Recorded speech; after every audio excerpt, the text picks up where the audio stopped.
ध्यान गौतम बुद्ध का अर्थ है मन के साथ काम करना। हम आज जो कुछ भी हैं, हम अपने विचारों के कारण हैं। हमारा मन हमारे विचारों की नींव है और हमारे विचारों से बना है। ध्यान आपको शांति और संतुलन की भावना दे सकता है, जो आपके भावनात्मक कल्याण और आपके समग्र स्वास्थ्य को लाभ पहुंचा सकता है। आप इसका उपयोग किसी ऐसे चीज पर ध्यान केंद्रित करके आराम करने और तनाव से निपटने के लिए भी कर सकते हैं, जो आपको शांति करती है। ध्यान आपको केंद्रित रहना और आंतरिक शांति बनाए रखना सीखने में मदद कर सकता है। ध्यान का महत्व हमारे जीवन में बहुत अधिक है। महात्मा बुद्ध की एक प्रेरक घटना से जुड़ी एक कहानी हमें यह समझाती है कि कैसे सही फोकस और समर्पण से जीवन को सफलता की ऊंचाइयों तक ले जाया जा सकता है।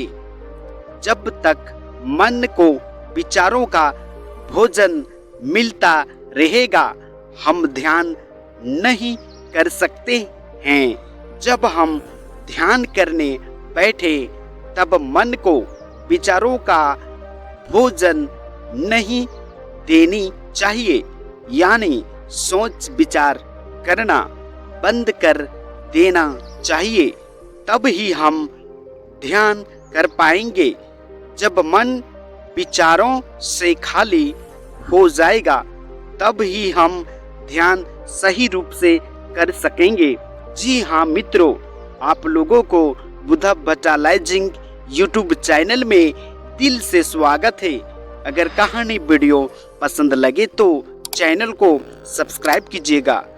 जी हाँ, आज का कहानी का शीर्षक है ध्यान ही सफलता की कुंजी है। जी हाँ मित्रों, अधिक समय को ना लेते हुए इसे एक कहानी के द्वारा समझते हैं। एक समय की बात है, महात्मा बुद्ध अपने शिष्यों के साथ उपदेश देने के लिए दूसरे नगर में जा रहे थे।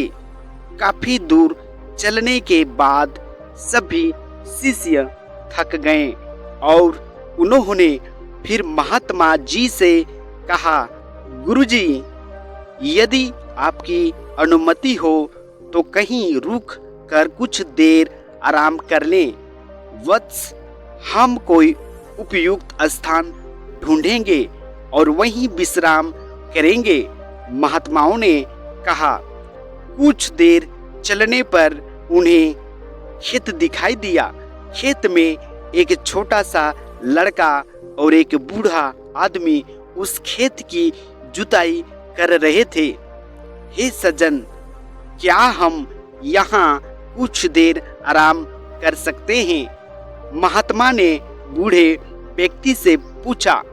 उस बूढ़े ने महात्मा को पहचान लिया और हाथ जोड़कर उनका भव्य स्वागत अभिवादन किया और कहा, अरे महात्मा जी, यह हमारा सौभाग्य है, हमारा किस्मत है कि आप हमारे खेत पर आए हैं। तुम वहीं उस पेड़ के नीचे आराम करो, मैं जलपान करने की व्यवस्था कर दूंगा।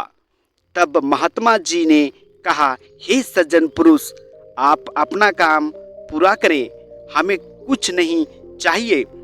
फिर भी बूढ़ा नहीं माना और कुछ फल तोड़कर पानी देकर बूढ़ा अपने काम में लग गया। फिर बूढ़ा आदमी अपना काम करता रहा। फिर बूढ़े का पोता काम करते करते थक गया और मन ही मन सोचने लगा, अभी तो आधा खेत ही जोता है, आधा खेत अभी बाकी है। अब मैं थोड़ा आराम करूंगा और फिर आधा खेत जोत लूंगा। ऐसा सोचकर वह एक पेड़ के नीचे जाकर आराम करने लगा। पेड़ की ठंडी हवा से बूढ़े आदमी के पोते की आंखों पर असर पड़ा, लेकिन बूढ़ा आदमी काम करता रहा। फिर जब तक बूढ़े का पोता सोकर ना उठा तब तक बूढ़ा पूरा खेत जोत लिया था। वह दृश्य महात्मा जी और उनके सभी शिष्यों ने वहां पर देखा। तब उनके शिष्य ने महात्मा जी से कहा, हे गुरुजी, इस बूढ़े व्यक्ति ने इतना बूढ़ा होने के बावजूद भी बिना आराम किए पूरा खेत जोत लिया, और दूसरी ओर आपका पोता इससे छोटा होने के बावजूद भी आधा खेत जोतकर आराम करने गया था, लेकिन आराम करने लगा। ऐसा उत्साह प्रशंसनीय है। ऐसा उत्साह उन बुजुर्गों में दिखाई दे रहा है। और उसका पोता थकान से विश्राम करने चला गया। हे वत्स, तुम ठीक कह रहे हो, लेकिन ऐसा इसलिए हुआ क्योंकि वह बूढ़ा व्यक्ति केवल खेत जोतने पर ध्यान दे रहा था, शरीर की थकान पर बिल्कुल नहीं। महात्मा ने कहा, लड़के का ध्यान खेत जोतने पर नहीं था, बल्कि अपनी थकान पर था। बुद्ध ने उस व्यक्ति से ध्यान के बारे में प्रश्न 3 बार पूछा, और बुद्ध ने भी 3 बार इस प्रश्न का उत्तर भी दिया। बुद्ध ने 3 बार उत्तर दिया तो लोगों ने पूछा कि आपने इस व्यक्ति से 3 बार प्रश्न पूछा और उत्तर भी 3 बार ही दिया, ऐसा आखिर क्यों? बुद्ध ने लोगों को समझाया कि मैं इन सज्जन से 3 बार प्रश्न पूछा क्योंकि मैं प्रश्न के लिए इनकी गंभीरता को परखना चाहता था। जब मुझे लगा कि ये अपने प्रश्न के लिए गंभीर है, तब मैंने उत्तर भी 3 बार ही दिया, ताकि मेरी बात इन्हें अच्छी तरह समझ में आ जाए। 3 बार दोहराने से ये बात आप सभी के मन में ठीक से उतर गई होगी।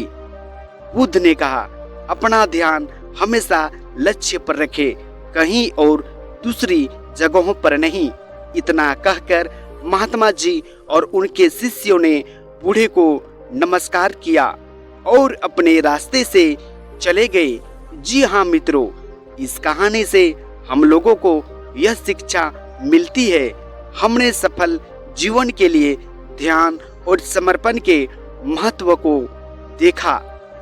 यह हमें याद दिलाता है कि अपने लक्ष्यों को प्राप्त करने के लिए हमें समय समय पर आराम करने की आवश्यकता है, लेकिन इसका अर्थ यह नहीं कि हम अपने काम में आलसी होने की अनुमति है।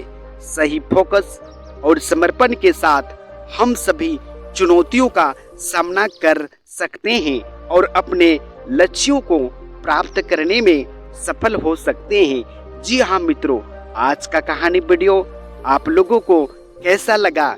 मुझे उम्मीद है अच्छा लगा होगा।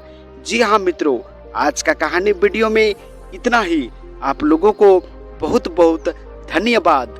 नमस्कार।